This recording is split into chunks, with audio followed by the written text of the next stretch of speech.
രാജ്യസുരക്ഷയുമായി ബന്ധപ്പെട്ട വളരെ പ്രധാനപ്പെട്ട ഒരു വാർത്തയാണ് ഇപ്പോൾ പുറത്തു വരുന്നത്. ജമ്മു കാശ്മീരിലെ ശ്രീനഗർ വിമാനത്താവളത്തിൽ സാറ്റലൈറ്റ് ഫോണുമായി അമേരിക്കൻ പൗരനടക്കം രണ്ടുപേർ പിടിയിലായിരിക്കുന്നു. വിമാനത്താവളത്തിൽ വെച്ച് തന്നെ ഇവരെ കസ്റ്റഡിയിലെടുത്ത അധികൃതർ വിശദമായിട്ടുള്ള അന്വേഷണം ഇപ്പോൾ ആരംഭിച്ചു കഴിഞ്ഞിരിക്കുകയാണ്.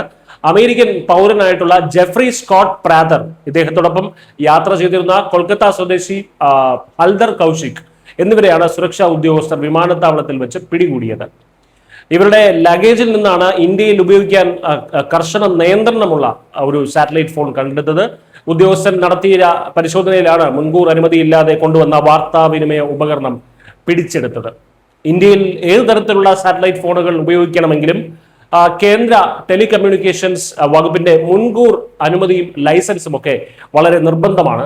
വിദേശത്തു നിന്ന് ഇത്തരം ഫോണുകളുമായി ഇന്ത്യയിലേക്ക് വരുന്ന ഏതൊരു യാത്രികനും വിമാനത്താവളത്തിൽ എത്തുമ്പോൾ തന്നെ ബന്ധപ്പെട്ട അധികൃതരെ ഇക്കാര്യം അറിയിക്കുകയും ഡിക്ലെയർ ചെയ്യുകയും വേണമെന്നാണ് കർശനമായിട്ടുള്ള ഈ രാജ്യത്തെ ചട്ടം.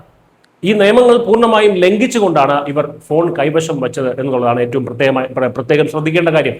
ജമ്മു കാശ്മീർ പോലൊരു അതീവ സുരക്ഷാ മേഖലയിൽ ഒരു സാറ്റലൈറ്റ് ഫോൺ പിടിച്ചെടുത്തത് വളരെ ഗൗരവമുള്ള ഒരു വിഷയമാണ്. അതിർത്തിക്ക് അപ്പുറത്ത് നിന്ന് പാകിസ്ഥാൻ പിന്തുണയോടെ കാശ്മീരിൽ പ്രവർത്തിക്കുന്ന ഭീകരർ തങ്ങളുടെ ആശയവിനിമയത്തിനായി പ്രധാനമായും ആശ്രയിക്കുന്നത് ഇത്തരത്തിലുള്ള സാറ്റലൈറ്റ് ഫോണുകളെയാണ്. അപ്പോൾ മൊബൈൽ നെറ്റ്വർക്കുകൾ ഇല്ലാത്ത ഉൾപ്രദേശങ്ങളിൽ പോലും ഇവ പ്രവർത്തിപ്പിക്കാൻ കഴിയും ഈ സാറ്റലൈറ്റ് ഫോണുകൾ. അതുകൊണ്ട് തന്നെ രാജ്യവിരുദ്ധ ശക്തികൾ ഇത് ദുരുപയോഗം ചെയ്യാനുള്ള സാധ്യത മുൻനിർത്തിയാണ് കാശ്മീരിൽ ഈ വിഷയത്തെ അധികൃതർ അതീവ ജാഗ്രതയോടെ കാണുന്നത്.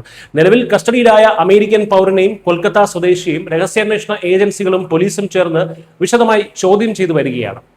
ഇവർ എന്തിനാണ് സാറ്റലൈറ്റ് ഫോൺ കൊണ്ടുവന്നത്, ഇതിന് പിന്നിൽ മറ്റെന്തെങ്കിലും ലക്ഷ്യങ്ങളുണ്ടോ തുടങ്ങിയ കാര്യങ്ങളിൽ ഊർജിതമായിട്ടുള്ള അന്വേഷണം പുരോഗമിക്കുകയാണ്. രാജ്യസുരക്ഷയുടെ കാര്യത്തിൽ യാതൊരുവിധ വിട്ടുവീഴ്ചകൾക്കും തയ്യാറല്ല എന്ന ശക്തമായിട്ടുള്ള സന്ദേശമാണ് സുരക്ഷാ സേന ഇതിലൂടെ നൽകുന്നത്. News desk.